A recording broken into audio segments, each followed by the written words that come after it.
క్రైస్తలాడందరికీ ఈరోజు క్యాలెండర్ వాక్యం జకర్యా గ్రంథము 2వ అధ్యాయము 8వ వచనం. మిమ్మును ముట్టినవాడు తన కనుగుడ్డును ముట్టినవాడని. అయితే ఈ అధ్యాయంలో మనం ఒకసారి చూసుకుంటే నేను చదివినప్పుడు నాకు అర్థమైనది 10వ వచనము. సియోను నివాసులారా, నేను వచ్చి మీ మధ్య నివాసము చేతును,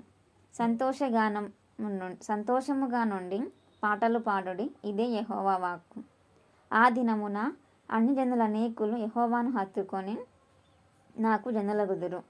నేను మీ మధ్య నివాసము చేతును, అప్పుడు యెహోవా నన్ను మీ యొద్దకు పంపియున్నాడని మీరు తెలుసుకొందురు.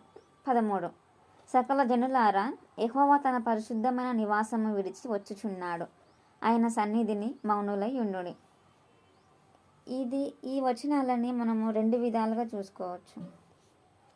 ఫస్ట్లీ మనం ఒకసారి చూసుకుంటే ఇక్కడ జకర్యాతో దేవుడు చెప్తున్నాడు, యేసు ప్రభు వస్తాడు, యేసు ప్రభు వచ్చి మన మధ్య నివసిస్తాడు. మనము సంతోషంగా ఉండి పాటలు పాడుచు మనము ఆయనని పూజిస్తూ ఆయన్ని ఆరాధిస్తూ మనం ఆయన్ని నమ్ముకొని ఉండాలి. అప్పుడు యెహోవా నన్ను మీ యొద్దకు పంపి ఉన్నాడని మీరు తెలుసుకొందురు. అంటే దేవుడు యేసు ప్రభు మన దగ్గరికి వచ్చి మనం ఆయన నమ్ముకొని మనం ఆయన కోసం మనం ఎదురు చూస్తూ ఉంటే అప్పుడు ఆయన మనల్ని ఆ దినము అన్నజనులు అనేకులు యెహోవాను హత్తుకొని నాకు జనులగుదురు.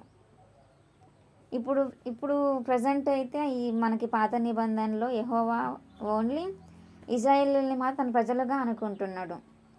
కానీ యేసు ప్రభు వచ్చిన తర్వాతకి సకల జనులు, ప్రపంచమంతలో ప్రతి ఒక్క జనము కూడా తన జనముగా దేవుడు తనని మనల్ని అందరినీ కూడా తన జనాలుగా చేసుకున్నాడు. సకల జనులారా, యెహోవా తన పరిశుద్ధమైన నివాసం విడిచి వచ్చుచున్నాడు, ఆయన సన్నిధిని మౌనులై ఉండుడి. అంటే మనకి ఇప్పుడు ఉన్నది మనము ఆయననే నమ్ముకొని ఆయన గురించే మనము ఆయననే ఆరాధిస్తూ మన విశ్వాసంలో మనము వెనకబడిపోకుండా, మన విశ్వాసంలో మనము అపనమ్మకం అనేది మనకి లేకుండా, మనం ఈ లోకంలో మనం పడిపోకుండా మనం యేసు ప్రభువుని మనం నమ్ముకొని మనము ముందుకు సాగుతూ వెళ్తుంటే ఒక దినాన మన దేవుడు మన దగ్గరికి వస్తాడు. దీని ప్రకారం అయితే యేసు ప్రభు వచ్చేసిండు, మనల్ని ప్రపంచంలో మన అందరినీ దేవుడు మనల్ని తన జనముగా మనల్ని చేసుకున్నాడు. కానీ ఇప్పుడు ఇందులో మళ్ళీ ఇంకో విధంగా మనం చూసుకుంటే నెక్స్ట్ మనకి ఇంకా ఆఖరి దినాల్లో మనకి దేవుడు మన 2వ రాకడ మనకు వస్తున్నది. ఆ 2వ రాకడ కోసం కూడా మనం ఇప్పుడు ఎదురు చూస్తూ మనం ఉండాల, మనం మౌనులై ఉండాల. మనము లోకమంతా కూడా అంటే యేసు ప్రభువుని కొంతమంది హిందువులని ఇట్లా ఉన్నది, మనం మాత్రము మన యేసు ప్రభుని మనం నమ్ముకొని ఖచ్చితంగా 2వ రాకడ వస్తుంది, మనం అందరం ఎత్తబడాల. మనం ఆయన పరలోక రాజ్యంలో మనం కూడా ఆయనతో పాటు మనము ఉండాల.